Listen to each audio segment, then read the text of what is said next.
ನಮಸ್ಕಾರ. Real estate ಗ್ರಾಹಕರೇ ಎಚ್ಚರ ಕಾರ್ಯಕ್ರಮಕ್ಕೆ ಪ್ರೀತಿಯ ಸ್ವಾಗತ. ವೀಕ್ಷಕರೇ, ನಾವೊಂದು ಫ್ಲ್ಯಾಟ್ ಖರೀದಿ ಮಾಡುವ ಮೊದಲು ಅಥವಾ ಒಂದು ಕಮರ್ಷಿಯಲ್ ಪ್ರಾಪರ್ಟಿ ಖರೀದಿ ಮಾಡುವ ಮೊದಲು ಅಥವಾ ಒಂದು ಅಂಗಡಿ ತೆರೆಯುವ ಮೊದಲು ಯಾವ ರೀತಿಯಲ್ಲಿ ಒಂದು ಪ್ರಾಪರ್ಟಿಯನ್ನು ಖರೀದಿ ಮಾಡುವ ಮೊದಲು ತೆಗೆದುಕೊಳ್ಳಬೇಕಾಗಿರುವಂಥ ಎಚ್ಚರಿಕೆಗಳು ಏನು? ಗ್ರಾಹಕರು ಮೋಸ ಹೋಗುವುದೆಲ್ಲಿ? ಅವರನ್ನು ಮೋಸಕ್ಕೆ ಒಳಗಾಗಿಸುವಂತಹ ಪ್ರಕ್ರಿಯೆ ನಡೆಯುತ್ತಾ? ಅಥವಾ ಏನೂ ಗೊತ್ತಿಲ್ಲದೆ ಹಣ ಇದೆ ಎನ್ನುವ ಕಾರಣಕ್ಕೆ ನಮ್ಮ ದುಡಿಮೆಯ ಹಣವನ್ನು ಬಹಳ ಅಮೂಲ್ಯವಾಗಿರುವಂಥ ನಮ್ಮ ಶ್ರಮ ಏನು ಹಾಕಿ ಹಣವನ್ನು ಸಂಪಾದಿಸ್ತೇವೆ, ಅದನ್ನು ಏನು ಕೊಟ್ಟು ಆ ಜಾಗವನ್ನು ತೆಗೆದುಕೊಳ್ಳುವಾಗ ಅಥವಾ ಮನೆ ತೆಗೆದುಕೊಳ್ಳುವಾಗ ಒಂದಿಷ್ಟು ಮೈ ಮರೆತರೆ ಆಗುವಂಥ ನಷ್ಟ ಏನು? ಎಲ್ಲ ವಿಚಾರಗಳ ಬಗ್ಗೆ ನಾವು ನಿಮಗೆ ಈ ರಿಯಲ್ ಎಸ್ಟೇಟ್ ಕಾರ್ಯಕ್ರಮದಲ್ಲಿ ಸಾಕಷ್ಟು ಮಾಹಿತಿಯನ್ನು ಕೊಡ್ತಾ ಇದ್ದೇವೆ. ಇವತ್ತು ಕೂಡ ನಮ್ಮೊಂದಿಗಿದ್ದಾರೆ ಪಾರ್ವತಿ ಪ್ರಾಪರ್ಟೀಸ್ ಇದರ ಮಾಲೀಕರಾಗಿರುವಂಥ ಡಾಕ್ಟರ್ ಗುಣರಂಜನ್ ಅವರು. ನಾನು ಅವರ ಕಾರ್ಯಕ್ರಮ ಪ್ರೀತಿಯಿಂದ ಸ್ವಾಗತಿಸ್ತೇನೆ. ನಮಸ್ಕಾರ ಡಾಕ್ಟರ್. ಈಗ ಡಾಕ್ಟ್ರೆ, ಇವತ್ತಿನ ನಾವು ಸಂಚಿಕೆಯಲ್ಲಿ ಮಾತಾಡಲೇಬೇಕಾಗಿರುವಂಥ ವಿಚಾರ ಏನಂತ ಹೇಳಿದ್ರೆ, ಒಂದು ತೋಟ ಇದೆ, ಸುಮಾರು ಒಂದು 2 ಎಕರೆ ತೋಟ ಇರ್ಬೋದು. ಅದರಲ್ಲಿ ಒಂದು 10-15 ಸೆನ್ಸಲ್ಲಿ ಒಂದು ಮನೆ ಕಟ್ಟಬೇಕು ಅಂತ ಒಬ್ರಿಗೆ ಇರುತ್ತೆ. ಆ ತೋಟದ ಮಧ್ಯದಲ್ಲಿ ಒಂದು ಫಾರ್ಮ್ ಹೌಸ್ ಅಂತ ಹೇಳ್ಬೋದು, ತೋಟದ ಮನೆ ಅಂತ ಹೇಳ್ಬೋದು, ಏನು ಹೇಳ್ಬೋದು. ಅದಕ್ಕಾಗಿ ಅವರು ಕನ್ವರ್ಷನ್ ಮಾಡಬೇಕಾಗತ್ತೆ. ಅದಕ್ಕಾಗಿ ಅವರು ಒಂದು ಬ್ರೋಕರನ್ನು ಹಿಡಿದು ಅವನಿಗೆ ಒಂದಿಷ್ಟು ಹಣ ಕೊಟ್ಟು ಕನ್ವರ್ಷನ್ ಮಾಡಿಕೊಂಡು ಬಾ ಅಂತ ಹೇಳ್ತಾರೆ. ಇದು ನನಗೊಬ್ರು ಹೇಳಿದರು, ಕೊರೋನಾದ ಮೊದಲೇ ಅವರು ಕೊಟ್ಟಿದ್ರು ಬ್ರೋಕರಿಗೆ ಕನ್ವರ್ಷನ್ ಮಾಡು ಅಂತೇಳಿ, ಇನ್ನೂ ಕೂಡ ಆಗಿಲ್ಲ ಅಂತ ಹೇಳ್ತಾರೆ. ಮಾರ್ಚ್ ಮೊದಲು ಕೊಟ್ಟಿದ್ರೆ ಸುಮಾರು ಈಗ 1 ವರ್ಷ ಆಗಲಿಕ್ಕೆ ಬಂತು. ಯಾಕೆ ಇಷ್ಟು ತಡ ಯಾಕೆ ಆಗ್ತದೆ? ನಾಗೇಂದ್ರ ಅವರೇ, ಆ್ಯಕ್ಚುಲಿ ಈ ಕನ್ವರ್ಷನಲ್ಲಿ 3 ವಿಧ ಇದೆ. ಒಂದು ರೆಸಿಡೆನ್ಷಿಯಲ್ ಕನ್ವರ್ಷನು, ಒಂದು ಕಮರ್ಷಿಯಲ್ ಕನ್ವರ್ಷನು, ಮತ್ತೊಂದು ಇಂಡಸ್ಟ್ರಿಯಲ್ ಕನ್ವರ್ಷನ್ ಅಂತೇಳಿ. ಈಗ ನೀವು ಹೇಳಿದಾಗೆ ಈ ತೋಟದ ಮಧ್ಯದಲ್ಲಿ ಮನೆ ಕಟ್ಟಬೇಕು ಅಂತ ಹೇಳಿದರೆ ಅವನು ಎಷ್ಟು ಏರಿಯಾದಲ್ಲಿ ಅಂಥೇಳಿ ಒಂದು 10 ಸೆಂಟ್ಸು 5 ಸೆಂಟ್ಸು ಎಷ್ಟರಲ್ಲಿ ಮನೆ ಕಟ್ಟಲಿಕ್ಕೆ ಇಷ್ಟಪಡ್ತಾನೋ ಅಷ್ಟು ಏರಿಯಾವನ್ನು ಕನ್ವರ್ಷನ್ ಮಾಡಬೇಕಾಗ್ತದೆ. ಬಟ್ ಈಗ ನೀವು ಹೇಳಿದಾಗೆ ಅದು ಸ್ವಲ್ಪ ಡಿಲೇ ಆಗೇ ಆಗ್ತದೆ. ಯಾಕಂತ ಹೇಳಿದರೆ ಮೊದಲಿನ ಥರ ಅಲ್ಲ.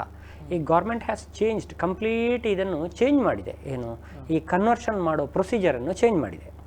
ಆದ್ದರಿಂದ ಅದೀಗ ಮೊದಲಾದರೆ ತುಂಬ ಕಡಿಮೆ ಸಮಯದಲ್ಲಿ ಆಗ್ತಾಯಿತ್ತು. ಈಗ ಕಂಪ್ಲೀಟ್ ಆನ್ಲೈನ್ ಆಗಿ ತುಂಬ ಚೇಂಜಸ್ ಆಗಿದೆ. ನಾನು ಬೇಕಾದ್ರೆ ನಿಮ್ಗೆ ಅದನ್ನು ಸ್ಟೆಪ್ ಬೈ ಸ್ಟೆಪ್ ಹೇಳ್ತಾ ಹೋಗ್ತೇನೆ ನೋಡಿ. ಆವಾಗ ಅದು ಯಾವ ಸ್ಟೇಜಲ್ಲಿದೆ ಅಂತ ಹೇಳೋದನ್ನು ಅವ್ರು ಕೇಳ್ಬೋದು. ಈಗ ನೀವು ಹೇಳಿದರೆ ನಿಮ್ಮ ಒಬ್ಬರ ಪರಿಚಯದವರು ಕೊರೋನಾಕ್ಕಿಂತ ಮೊದಲೇ ಮಾಡಿದ್ದಾರೆ, ಇನ್ನೂ ಸಹ ಆಗಲಿಲ್ಲ ಅಂತ ಹೇಳಿದರೆ, ಅವ್ರದ್ದು ಆ ಕನ್ವರ್ಷನ್ ಯಾವ ಸ್ಟೇಜಲ್ಲಿ ಉಂಟು ಅಂತ ಹೇಳೋದನ್ನು ಅವರು ನೋಡಿಕೊಂಡು ಮುಂದೆ ಎಷ್ಟು ಸಮಯ ಬೇಕಾಗ್ಬೋದು ಅಂತ ಹೇಳೋದನ್ನು ಅವರು ತಿಳಿಬೋದು. ಫಸ್ಟ್ ಏನಾಗ್ತದೆ ಅಂತ ಹೇಳಿದರೆ, ನಿಮಗೊಂದು ಈ ಅರ್ಜಿ ಹಾಕಬೇಕು. ನೀವು ಗೌರ್ಮೆಂಟ್ ಇದರಲ್ಲಿ ಅರ್ಜಿ ಹಾಕಿ ಎಷ್ಟು ಏರಿಯಾ ಕನ್ವರ್ಷನ್ ಅಂತ ಹೇಳಿ ಹಾಕಿ, ನಮ್ಮ ಜಾಗದ ಡಾಕ್ಯುಮೆಂಟಿನ ಸಮೇತ ಹೋಗಿ ನಮ್ಮ ಆಧಾರ್ ಕಾರ್ಡು ಅದೆಂಥದೇ ಇರೋದು, ಯಾವುದೋ ಜಾಗದ ಓನರ್ ಯಾರಿದ್ದಾರೋ ಅವ್ರು ಹಾಕಿ ಎಷ್ಟು ಏರಿಯಾ ಕನ್ವರ್ಷನ್ ಅಂತ ಹೇಳೋದನ್ನು ಹಾಕಿ ಒಂದು ಅರ್ಜಿ ನೀವು ಸಲ್ಲಿಸಬೇಕು. ಈ ಅರ್ಜಿ ಸಲ್ಲಿಸಿದ್ದು ಎಲ್ಲಿಗೆ ಹೋಗ್ತದೆ? ADLR ಅಂದರೆ ಈ ಸರ್ವೆ ಡಿಪಾರ್ಟ್ಮೆಂಟಿಗೆ ಹೋಗ್ತದೆ. ಸರ್ವೆ ಡಿಪಾರ್ಟ್ಮೆಂಟಲ್ಲಿ ಇದೇನಾಗ್ತದೆ, ಆನ್ಲೈನಲ್ಲಿ ಫೀಡ್ ಆಗಿ ತುಂಬ ಜನ ಸರ್ವೇಯರ್ಸ್ ಇರ್ತಾರೆ. ಆ ಸರ್ವೇಯರ್ಲಿ ಯಾರು ಒಬ್ಬರಿಗೆ ಅದು ಅಲಾಟ್ ಆಗ್ತದೆ. ಅದಲ್ಲಿ ಈ ಅರ್ಜಿ ಸಲ್ಲಿಸುವಾಗ ನಿಮ್ಮ ಅಡ್ರೆಸ್, ನಿಮ್ಮ ಫೋನ್ ನಂಬರು ನೀವು ಕೊಟ್ಟಿರಬೇಕಾಗ್ತದೆ.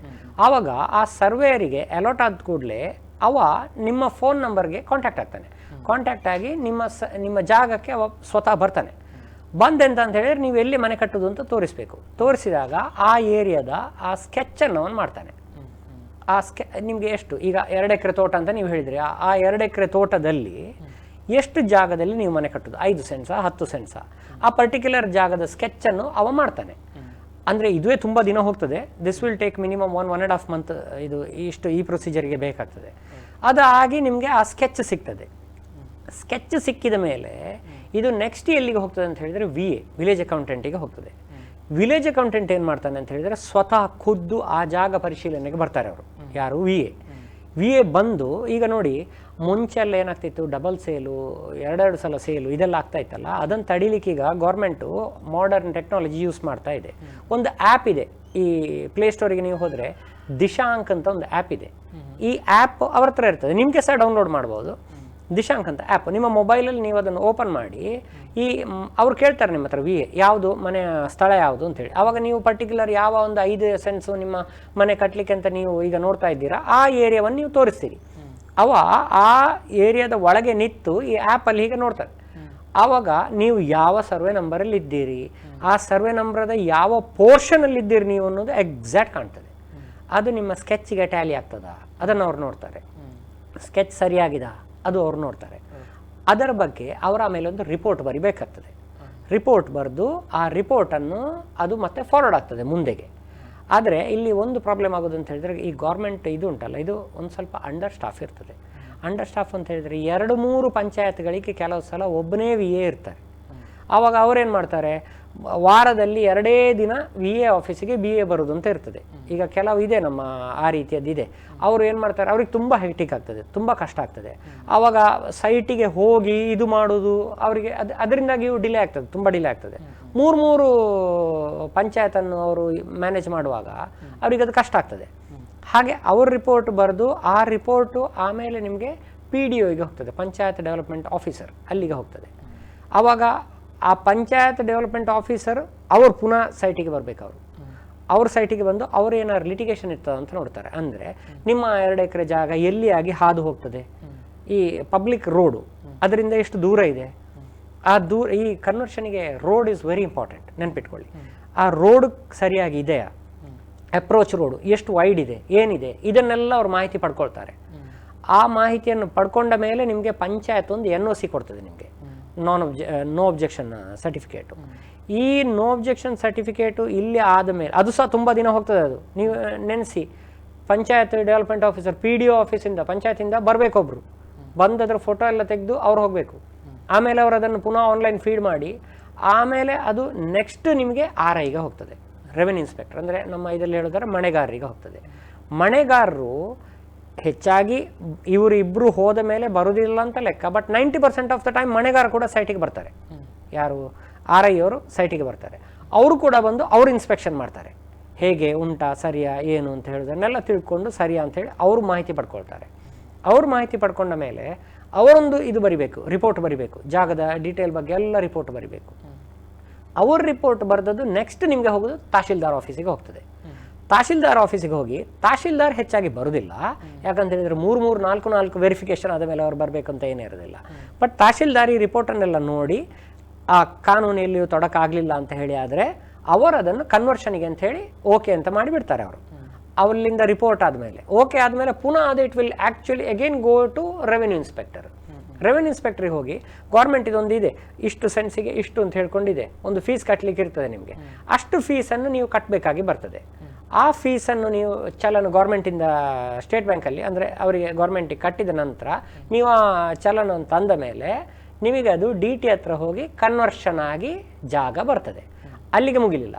ಈ ಕನ್ವರ್ಷನ್ ಆದ್ದನ್ನು ಪುನಃ ನೀವು ಅದಕ್ಕೆ ಬೇಕಾಗುವ ದಾಖಲೆಗಳನ್ನು ಎಲ್ಲ ಸೇಲ್ ಡೀಡ್ ಆಗಲಿ EC ಆಗಲಿ ಹೀಗಿದ್ದೆಲ್ಲ ಡಾಕ್ಯುಮೆಂಟ್ಗಳನ್ನು ತೇರಿಸಿ ನೀವು ಪುನಃ ವಾಪಸ್ಸು ಪಂಚಾಯತಿಗೆ ಬರಬೇಕು. ನೀವು ಪಂಚಾಯತಿಗೆ ಗ್ರಾಮ ಪಂಚಾಯತಿಗೆ ಬಂದ ಮೇಲೆ ಅವರು ಪುನಃ ಅದನ್ನು ಆನ್ಲೈನ್ ಫೀಡ್ ಮಾಡಿ ನಿಮಗೆ ಫೈನಲ್ ಆಗಿ ನಿಮಗೆ ಖಾತಾ ಕೊಡ್ತಾರೆ. 9 and 11 ಅಂತ ಹೇಳ್ತಾರೆ, ಅದನ್ನು ಖಾತಾ ಕೊಡ್ತಾರೆ. That is the end of the procedure. ಈಗ ನೀವು ನೋಡಿ ಎಷ್ಟು ಸ್ಟೆಪ್ ಹೇಳಿದೆ ನಿಮ್ಗೆ, ಬಹುಶಃ ನಾಗೇಂದ್ರ ಅವರಿಗೆ ಈಗ ಫುಲ್ ಕನ್ಫ್ಯೂಸ್ ಆಗಿಬಿಟ್ಟಿದೆ. ಅಷ್ಟು ಉದ್ದ ಉಂಟದು, ಎಲ್ಲೆಲ್ಲಿಂದ ಯಾರ್ಯಾರಿಗೆ ಹೋಗಿ ಹೋಗಿ ಹೋಗಿ ಹೋಗಿ ಹೋಗಿ ಲಾಸ್ಟಿಗಾಗಿ ಪುನಃ ಪಂಚಾಯತಿಗೆ ಬಂದು ಪುನಃ 9-11 ನಿಮಗೆ ಸಿಗುವಲ್ಲಿವರೆಗೆ ರೀಚ್ ಆಗ್ತದೆ. That is the end of the conversion. ಈಗ ನಿಮ್ಮ ಅವ್ರ ಹತ್ರ ನೀವು ಬೇಕಾದ್ರೆ ಒಂದು ಕೇಳಿ, ಅಂದರೆ ಈಗ ಯಾವ ಏಜೆಂಟಿಗೆ ಅವ್ರು ಕೊಟ್ಟಿದ್ದಾರಾ ಅವ್ರ ಹತ್ರ ಒಂದು ಕೇಳಲಿ, ಅವರು ಎಲ್ಲಿ ತನಕ ರೀಚ್ ಆಗಿದೆ, ಯಾರ ಟೇಬಲ್ಗೆ ಹೋಗಿದೆ, ಅಂದರೆ VA ರಿಪೋರ್ಟ್ ಆಗಿದಾ ಅಲ್ಲ ಸರ್ವೇ ಆಗಿದಾ, ಅವರಿಗೆ ಇಷ್ಟು ಸಮಯದಲ್ಲಿ ಅವ್ರದ್ದು ಏನೂ ಗೊತ್ತಾಗಲಿಲ್ಲ, ಎಲ್ಲಿ ಮುಟ್ಟ ರೀಚ್ ಆಗಿದೆ ಅಂತ ಗೊತ್ತಾಗಲಿಲ್ಲ ಅಂತ ಪ್ರಾಬಬ್ಲಿ ಅವರು ಸರ್ವೇ ಆಫೀಸು ಸರ್ವೇಯರ್ ಕೂಡ ಫೋನ್ ಮಾಡಲಿಲ್ಲ ಅಂತ ಹೇಳಿದ್ರೆ ಎಂತೂ ಮೂವ್ ಆಗಲೇ ಇಲ್ಲ ಅಂತಲೇ ಲೆಕ್ಕ ಅದು. ಅಂದರೆ ಅಟ್ಲೀಸ್ಟು ಈ ಸರ್ವೆ ಆಗಬೇಕಾದ್ರೆ ಒಂದು ಹಂತದಲ್ಲಿ ಅದು ಫೋನ್ ಮಾಡಿ ಸರ್ವೇಯರ್ ಆದರೂ ಬಂದಿರಲೇಬೇಕು. ನೆಕ್ಸ್ಟ್ ಇದು ನಿಮಗೆ ಯಾವುದು ಗೊತ್ತಾಗೋದಿಲ್ಲ, ಅದು ಅದರಷ್ಟಾಗೆ ಮೂವ್ ಆಗೋದು. ಬಟ್ ಈ ಸ್ಕೆಚ್ ಆದರೂ ಆಗಿದೆ ಅಂತ ಒಂದು ತಿಳ್ಕೊಳ್ಳಿ ನೀವು. ಅದಾಗಲಿಲ್ಲ ಅಂದರೆ ಅವರು ಫಸ್ಟ್ ಸ್ಟೇಜೇ ಪಾಸ್ ಆಗಲಿಲ್ಲ ಅಂತ ಲೆಕ್ಕ. ಹಾಗೆ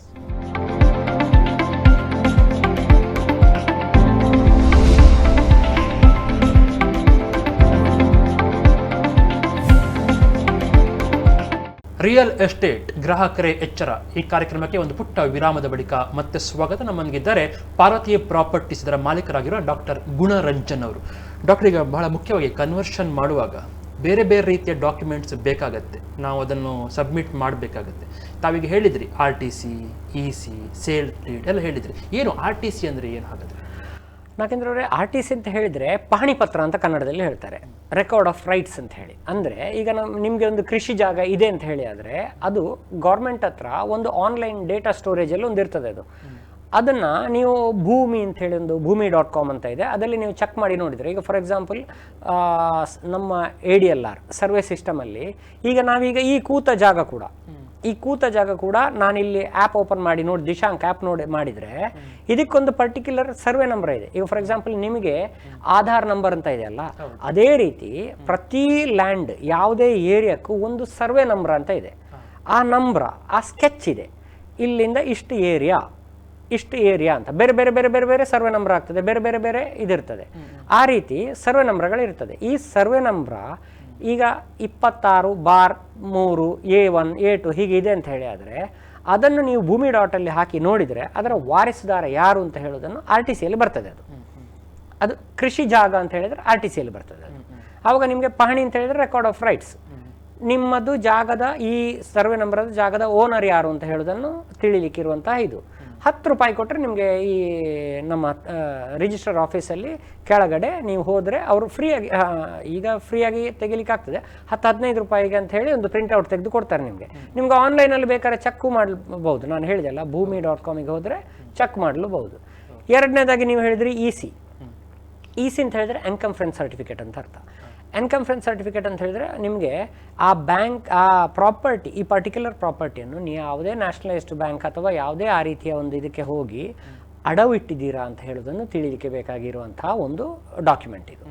ಅದರಲ್ಲಿ ಅವರು ಏನು ಹೇಳ್ತಾರೆ, ಋಣಭಾರ ಅಂತ ಹೇಳಿದರೆ ಅಡವಿಲ್ಲ ಅಥವಾ ಇದೆ, ಈ ಡೀಟೇಲ್ಗಳು ಅದರಲ್ಲಿ ಗೊತ್ತಾಗ್ತದೆ. ಆದರೆ ಇದು ನಿಮಗೆ ಹೆಚ್ಚು ಯೂಸ್ ಉಂಟು ಅಂತ ನಾನು ಹೇಳೋದಿಲ್ಲ. ಯಾಕಂತ ಹೇಳಿದ್ರೆ ಈಗ ನಾನು ನಿಮ್ಮ ಹತ್ರ ಅಣ್ಣ ಒಂಜಿ ಜಾಗೆ ಉಂಡು ಮಾರೆ ಆಯ್ತಾ, ಒಂಚೂರು ಅಗ್ರಿಮೆಂಟ್ ಮಲ್ತು ಕೊರ್ಪೆ ಒಂಜಿ 10 ಲಕ್ಷ ಕೊರಲೆ ಅಂತ ಹೇಳಿ ನಿಮ್ಮಿಂದ ನಾನು ತಗೊಂಡಿದ್ದೆ ಅಂತ ಹೇಳಿದ್ರೆ ವರ್ಬಲ್ ಇದರಲ್ಲಿ ಅದೆಲ್ಲ ತಗೊಂಡಿದ್ದು ಅಂತ ಹೇಳಿದ್ರೆ ECಯಲ್ಲಿ ಅದು ಬರೋದಿಲ್ಲ. ಬಟ್ ಸ್ಟಿಲ್ ಗೌರ್ಮೆಂಟ್ ನೀವು ಅಂದರೆ ಯಾವುದೇ ಲೋನ್ ಇಲ್ಲ ಅಂತ ಹೇಳೋದಕ್ಕೆ ಒಂದು ಸಪೋರ್ಟಿವ್ ಡಾಕ್ಯುಮೆಂಟ್ ಅಷ್ಟೇ ಹೊರತು 100% ಅಲ್ಲ ಅದು EC ಅಂತ ಹೇಳೋದು. ಬಟ್ ಸ್ಟಿಲ್ ಈಗ ನೀವು ಕನ್ವರ್ಷನ್ಗೆ ನೀವು ಅಪ್ಲೈ ಮಾಡಬೇಕು ಅಂತ ಹೇಳಿದ್ರೆ EC ಕೂಡ ಲೇಟೆಸ್ಟ್ EC ಬೇಕೇ ಬೇಕು. ಅದಕ್ಕೆ ಎನ್ಕಮ್ ಸರ್ಟಿಫಿಕೇಟ್ ಅಂತ ಹೇಳೋದು. ಈಗ ನೆಕ್ಸ್ಟ್ ಏನು ಹೇಳ್ತೀರಿ ನೀವು, ಇನ್ನೊಂದು ಡಾಕ್ಯುಮೆಂಟ್ ಅಂತ ಹೇಳಿದರೆ ಸೇಲ್ ಡೀಡ್ ಅಂತ ಹೇಳ್ತಾರೆ. ಸೇಲ್ ಡೀಡ್ ಅಂತ ಹೇಳಿದರೆ ಅದು ಈಗಿನ ನೀವು ಈ ಜಾಗ ಯಾರಿಂದ ಖರೀದಿ ಮಾಡಿದಿರಿ, ಪ್ರೆಸೆಂಟ್ ಡಾಕ್ಯುಮೆಂಟ್. ಈಗ ಈ ಜಾಗ ಇದೀಗ ನಿಮ್ಮ ಹತ್ರ ಇದೆ ಅಂತ ಹೇಳಿದರೆ, ನಾನಿದನ್ನು ನಿಮ್ಮಿಂದ ಪರ್ಚೇಸ್ ಮಾಡಿದ್ದೇನೆ, 1 ತಿಂಗಳ ಹಿಂದೆ ಮಾಡಿದೆ ಅಂತ ಹೇಳಿದರೆ ನೀವು ಸಬ್ ರಿಜಿಸ್ಟ್ರಾರ್ ಆಫೀಸಿಗೆ ಹೋಗಿ ಅಲ್ಲಿ ನನಗೆ ಬರೆದು ಕೊಡಬೇಕು. ಅಂದರೆ ಸೇಲು ನಾನು ಇವರಿಗೆ ಇಷ್ಟು ರೂಪಾಯಿ ಇಷ್ಟು ಕ್ರಯಕ್ಕೆ ಇಷ್ಟು ಮಾರಿದ್ದೇನೆ ಅಂತ ಹೇಳಿದಂಥ ಒಂದು ಡಾಕ್ಯುಮೆಂಟು. ಅದರಲ್ಲಿ ನಿಮಗೆ ಸೇಲ್ ಆಗುವಾಗ ತಂಬು, ಫೋಟೋ ಎಲ್ಲವೂ ತೆಗೆದು ಸಬ್ ರಿಜಿಸ್ಟ್ರಾರ್ ಆಫೀಸಲ್ಲಿ ಅದು ಸ್ಟೋರ್ ಆಗಿರ್ತದೆ. ದ್ಯಾಟ್ ಇಸ್ ದ ಎಂತ ಹೇಳೋದಕ್ಕೆ ಸೇಲ್ ಡೀಡ್ ಅಂತ ಹೇಳ್ತಾರೆ. ಇನ್ನು ನಿಮಗೆ ಪೇರೆಂಟ್ ಡಾಕ್ಯುಮೆಂಟ್ ಅಂತ ಇರ್ತದೆ. ಪೇರೆಂಟ್ ಡಾಕ್ಯುಮೆಂಟ್ ಅಂತ ಹೇಳಿದ್ರೆ ಈಗ ಈ ಜಾಗ, ಇದೇ ಪರ್ಟಿಕ್ಯುಲರ್ ಜಾಗ ಇಟ್ಕೊಳ್ಳಿ, ಇದಕ್ಕೆ ಒಂದು 100 ವರ್ಷದ್ದಾದರೂ 50 ವರ್ಷದ್ದಾದರೂ ಒಂದು ಇತಿಹಾಸ ಇರ್ತದೆ. ನಮ್ಮ ಅಡ್ವೊಕೇಟ್ಗಳು ಚೆಕ್ ಮಾಡಲಿಕ್ಕೆ ಹೇಳೋದು 30 to 40 ಇಯರ್ಸ್, ಅದಕ್ಕಿಂತ ಮೇಲಿದನ್ನು ಬಿಟ್ಟುಬಿಡ್ತಾರೆ ಅವರು. ಆದರೆ ಈ 30 to 40 ಇಯರ್ಸ್ ಹಿಂದೆ ಅಥವಾ ಯಾವಾಗ ಅಲಾಟ್ ಆಗಿದೆ ಅಷ್ಟು ಹಿಂದೆ ಹೋದಾಗ ಇದು ಒರಿಜಿನಲಿ ಯಾರ ಲ್ಯಾಂಡು, ಯಾರಿಗೆ ಗೌರ್ಮೆಂಟ್ ಗ್ರ್ಯಾಂಟ್ ಆಯಿತಾ ಅಥವಾ ಡಿಕ್ಲರೇಷನ್ ಮೂಲಕ ಬಂತ, ಅದೇ ರೀತಿ 2-3 ವಿಧಗಳಿದೆ. ಆ ರೀತಿ ಯಾವ ರೀತಿಯಲ್ಲಿ ಮೂಲ ಬಂತಿದು, ಆಮೇಲೆ ಯಾವ ರೀತಿ ಅದು ಡಿವೈಡ್ ಆಗಿದೆ, ಪಾಲು ಪಟ್ಟಿಯಲ್ಲಿಯ ಬೇರೆ ಬೇರೆ ಹೇಗೆ ಹೋಯಿತು, ಆಮೇಲೆ ಯಾರಿಗೆ ಸೇಲ್ ಆಯಿತು, ಆಮೇಲೆ ಯಾರಿಗೆ ಸೇಲ್ ಆಯಿತು, ಈಗ ಯಾರ ಹತ್ರ ಉಂಟು, ಈಗ ಯಾರ ಹತ್ರ ಉಂಟಾ, ಅದಕ್ಕಿಂತ ಮೊದಲಿನದ್ದು ಯಾವುದೇ ಡಾಕ್ಯುಮೆಂಟ್ಗಳಿದ್ದರೂ ಕೂಡ ಅದನ್ನು ಪೇರೆಂಟ್ ಡಾಕ್ಯುಮೆಂಟ್ ಅಂತ ಹೇಳ್ತಾರೆ, ಅಂದರೆ ಹಿಂದಿನ ಡಾಕ್ಯುಮೆಂಟ್ ಅಂತ ಹೇಳ್ತಾರೆ. ಸೊ ಈ ಎಲ್ಲ ಡಾಕ್ಯುಮೆಂಟ್ಗಳು ಅಲಾಂಗ್ ವಿತ್ ನಿಮ್ಮ ಈಗ ಪ್ರೆಸೆಂಟ್ ಓನರ್ದು Aadhaar card with Aadhaar number ಎಲ್ಲ ಇರೋದನ್ನು ವಿತ್ ಮೊಬೈಲ್ ನಂಬರ್ ನೀವು ಅರ್ಜಿ ಸಲ್ಲಿಸೋದು ಕನ್ವರ್ಷನ್ಗೆ ಒಳ್ಳೇದು ಅಂತಲ್ಲ, ಅದು ಮಾಡಲೇಬೇಕಾದ ವಿಧಾನ, ಅದು ಈಗಿನ ವಿಧಾನ. ಹಾಗೆ ಡಾಕ್ಟರ್, ಈಗ ಕನ್ವರ್ಷನ್ ಡಿಲೇ ಆಗಲಿಕ್ಕೆ ಇನ್ನು ಬೇರೆ ಏನಾದರೂ ಕಾರಣ ಉಂಟಾಗಿದ್ರೆ? ನೋಡಿ, ಅದು depends on the original property origin ಅಂತ ಹೇಳ್ತದೆ. ಈಗ ನೋಡಿ, ನೀವು ಹೇಳಿದ್ರಿ ಅವ್ರದ್ದು ಡಿಲೇ ಆಗ್ತಾ ಇದೆ ಕನ್ವರ್ಷನು, ಯಾವ ಸ್ಟೇಜಲ್ಲಿ ಉಂಟು ಅಂತ ನಾನೀಗ ತಿಳಿಲಿಕ್ಕೆ ಹೇಳಿದೆ. ಆದರೆ ನೋಡಿ, ಈ ವರ್ಗ ಲ್ಯಾಂಡ್ ಅಂತ ಒಂದಿರ್ತದೆ, ಪಟ್ಟ ಲ್ಯಾಂಡ್ ಇದೆ, ಮತ್ತೊಂದು ಡಿಕ್ಲರೇಷನ್ ಪ್ರಾಪರ್ಟಿ ಅಂತ ಇದೆ. ಈ ಡಿಕ್ಲರೇಷನ್ ಪ್ರಾಪರ್ಟಿ ಒಂದು ಸ್ವಲ್ಪ ಯುನೀಕ್. ಅಂದರೆ ಈಗ ಅದನ್ನು ನೋಡಿ, ಈಗ ವರ್ಗ ಲ್ಯಾಂಡ್ ಆಗಲಿ ಪಟ್ಟ ಲ್ಯಾಂಡ್ ಆಗಲಿ ಕನ್ವರ್ಷನ್ದು ಇದು ರೈಟ್ಸ್ ಎಲ್ಲ ತಹಶೀಲ್ದಾರಿಗಿದೆ. ಆದರೆ ಈ ಡಿಕ್ಲರೇಷನ್ ಪ್ರಾಪರ್ಟಿಯದ್ದು ಕನ್ವರ್ಷನ್ ರೈಟ್ಸ್ ಇರೋದು DC ಮಾತ್ರ ಇರೋದು. ಅದರಿಂದಾಗಿ ಅದರ ಕನ್ವರ್ಷನ್ ಹಾದಿ ಒಂದು ಸ್ವಲ್ಪ ಕಷ್ಟ. ಈಗ ನಾನು ನಿಮಗೆ ಈ ಪ್ರೊಸೀಜರ್ ಎಲ್ಲ ಯಾವುದೆಲ್ಲ ಹೇಳಿದೆಯಾ, ಈಗ ಯಾವುದೆಲ್ಲ ಕನ್ವರ್ಷನ್ ಪ್ರೊಸೀಜರ್ ಹೇಳಿದೆನಾ, ಇದೆಲ್ಲ ವರ್ಗಾಲ್ಯಾಂಡಿಗೆ ಸಂಬಂಧಪಟ್ಟಂತಹ ಇದು. ಆದರೆ ಈ ಡಿಕ್ಲರೇಷನ್ ಪ್ರಾಪರ್ಟಿಗೆ ನೀವೀಗ ಆಗ ನಾನೊಂದು 10 ಸ್ಟೆಪ್ ಹೇಳಿದ್ದರಲ್ಲೇ ನಾಗೇಂದ್ರ ಅವರಿಗೆ ಒಂದು ಸ್ವಲ್ಪ ಆಫೇ ಆಗಿದ್ದೀರಿ ನೀವಂದರೆ ಏನು ಹೇಳ್ತಾ ಇದ್ದಾರೆ ಇವರು, ಇಷ್ಟು ಉದ್ದ ಇದೆಯಲ್ಲ ಇದನ್ನು ಮಾಡಿ ಆಗುದಾ ಅಂತ ಹೇಳಿದ್ದಾರೆ. ಆದರೆ ಈಗ ನೀವು ಅದಕ್ಕೆ ಇನ್ನೂ ಒಂದು 10 ಪ್ರೊಸೀಜರ್ ಸೇರಿಸಬೇಕಾಗ್ತದೆ. ಫಾರ್ ಎಕ್ಸಾಂಪಲ್ ಈಗ ಡಿಕ್ಲರೇಷನ್ ಪ್ರಾಪರ್ಟಿ ಅಂತ ಹೇಳಿದರೆ ಆ ಜಾಗದ ಮೇಲೆ ಯಾವುದೇ ಕೇಸುಗಳು ಪೆಂಡಿಂಗ್ ಇಲ್ಲ ಅಂತೋದಕ್ಕೆ ಒಂದು NOC ಬೇಕು. ಆ್ಯಡ್ ಆಯಿತು ನೋಡಿ ಪುನಃ. ಇದೆಲ್ಲ ನಾವು ಬಾಯಲ್ಲಿ ಹೇಳುವಾಗ ಒಂದೊಂದು ಪಾಯಿಂಟ್ ಒಂದೊಂದು ಇದಾಗ್ತದೆ, ಆದರೆ ಅದೆಲ್ಲ ತಿಂಗಳುಗಟ್ಟಲೆ ಹೋಗ್ತದೆ ಇದು ಆಗಲಿಕ್ಕೆ. ಆಮೇಲೆ ಯಾವುದೇ ಸ್ಪೆಷಲ್ ಇಕಾನಮಿ ಝೋನ್ SEZ ಇಂದ ಯಾವುದೇ ಎಕ್ವಿಸಿಷನ್ ನೋಟಿಸ್ ಇಲ್ಲ ಈ ಪ್ರಾಪರ್ಟಿಗೆ ಅನ್ನೋದು ಇನ್ನೊಂದು ಬೇಕು ನೋಟಿಸು. ಆಮೇಲೆ ಇದು ಎಲ್ಲಾರು ನಮ್ಮ ಈ ಕರಾವಳಿ ಅಂತ ಹೇಳಿದ್ರೆ ಕೋಸ್ಟಲ್ ರೆಸ್ಟ್ರಿಕ್ಷನ್ ಝೋನ್ CRZ ಇಂದ ಅವರಿಂದ NOC ಬೇಕು. ಆಮೇಲೆ ನಿಮಗೆ ಈ ರೀತಿಯದ್ದು ತುಂಬ ಎಕ್ವಿಸಿಷನ್ ಯಾವುದೂ ಇಲ್ಲ, ಯಾವುದೇ ತೊಂದರೆಗಳಿಲ್ಲ ಅಂತ ಹೇಳೋದನ್ನು ತುಂಬ ನೀವು ಇನ್ನೂ ಸಹ ಒಂದು 10 ಡಾಕ್ಯುಮೆಂಟ್ಗಳು ಹೆಚ್ಚಾಗಬೇಕು. ಯಾವುದಕ್ಕೆ? ಈ ಡಿಕ್ಲರೇಷನ್ ಪ್ರಾಪರ್ಟಿಗೆ. ಮತ್ತೆ ಎಲ್ಲಿ ಹೋಗ್ತದೆ ಇದು ಅಂತ ಹೇಳಿದರೆ ನಿಮಗೆ DC ಗೆ ಹೋಗ್ತದೆ. ಕನ್ವರ್ಷನ್ ಮಾಡೋದು DC. ನೀವು ಗ್ರೇಸಿ ಈಗ ಒಬ್ಬ VA 3 ಆಫೀಸನ್ನು 3 ಪಂಚಾಯತನ್ನು ಹ್ಯಾಂಡಲ್ ಮಾಡ್ತಾ ಇರುವ ಮನುಷ್ಯ ಅವಂದೇ ಡಿಲೇ ಆಗ್ತದೆ. ಆಮೇಲೆ ಅಲ್ಲಿಂದ ಮೇಲೆ ಹೋದರೆ ನಿಮಗೆ PDO ಇಂದ ನಿಮಗೆ ಇವರು RI ಇಂದ ಮೇಲೆ ತಹಸೀಲ್ದಾರ್ನದ್ದು, ಹೀಗೆ ಆಗಿ ಹೋಗಿ DC ಗೆ ಹೋಗುವಾಗ ಒಂದು DC ಅಂತ ಹೇಳಿದರೆ ಇಡೀ ಡಿಸ್ಟ್ರಿಕ್ಟ್ ನೋಡುವ ಜನ. ಇಮ್ಯಾಜಿನ್ ಮಾಡಿ ಅವರಿಗೆ ಒಂದು ದಿನದಲ್ಲಿ ಎಷ್ಟು ಫೈಲ್ ನೋಡ್ಬೋದು. ಹಾಗೆ ಯಾರು ಸಹ ಬ್ಲೈಂಡ್ ಆಗಿ ಸೈನ್ ಹಾಕೋದಿಲ್ಲಲ್ಲ, ಅವ್ರು ನೋಡಿ ಅನಲೈಸ್ ಮಾಡಿಯೇ ಹಾಕೋದಲ್ಲ. ಆದ್ದರಿಂದಾಗಿ ಏನಾಗ್ತದೆ ಅವರಿಗೆ ಈ ಫೈಲು ಇಷ್ಟೆಲ್ಲ ಈಗ ನಾನು ಹೇಳಿದ NOCಗಳು ಸಿಗಲಿಕ್ಕೆ ತುಂಬ ಟೈಮ್ ಹೋಗ್ತದೆ. ಅಷ್ಟೆಲ್ಲ NOCಗಳು ಸಿಕ್ಕಿ ಲಾಸ್ಟಿಗೆ ಅದು ತಹಶೀಲ್ದಾರ್ ಅಲ್ಲ, ಅದು DC ಟೇಬಲ್ಗೆ ಹೋಗೋದು.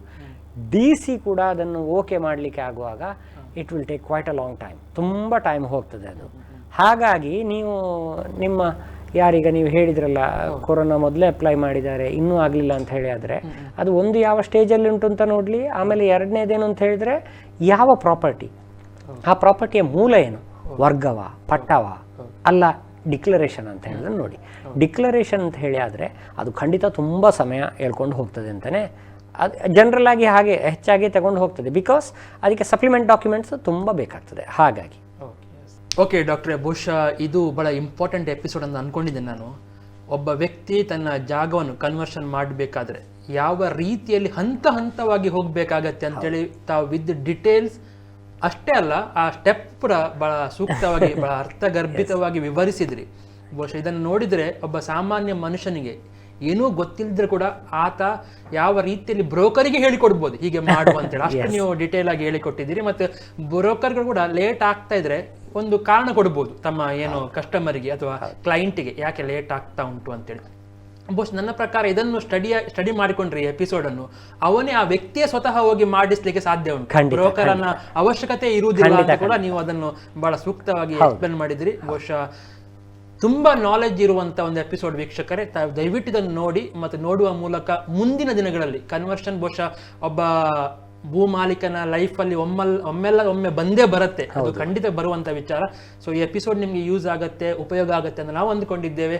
ಕಾರ್ಯಕ್ರಮಕ್ಕೆ ಬಂದು ಈ ಅರ್ಧ ಗಂಟೆಯ ಅವಧಿಯಲ್ಲಿ ಈ ಎಲ್ಲ ವಿಚಾರಗಳನ್ನು ನಮಗೆ ಸೂಕ್ತವಾಗಿ ಹೇಳಿಕೊಟ್ಟಂತಹ ಪಾರ್ವತಿ ಪ್ರಾಪರ್ಟೀಸ್ ಇದರ ಮಾಲೀಕರಾಗಿರುವಂಥ ಡಾಕ್ಟರ್ ಗುಣರಂಜನ್ ಅವರಿಗೆ ನಿಮ್ಮೆಲ್ಲರ ಪರವಾಗಿ ಆತ್ಮೀಯವಾಗಿರುವಂತಹ ಧನ್ಯವಾದ. Thank you doctor.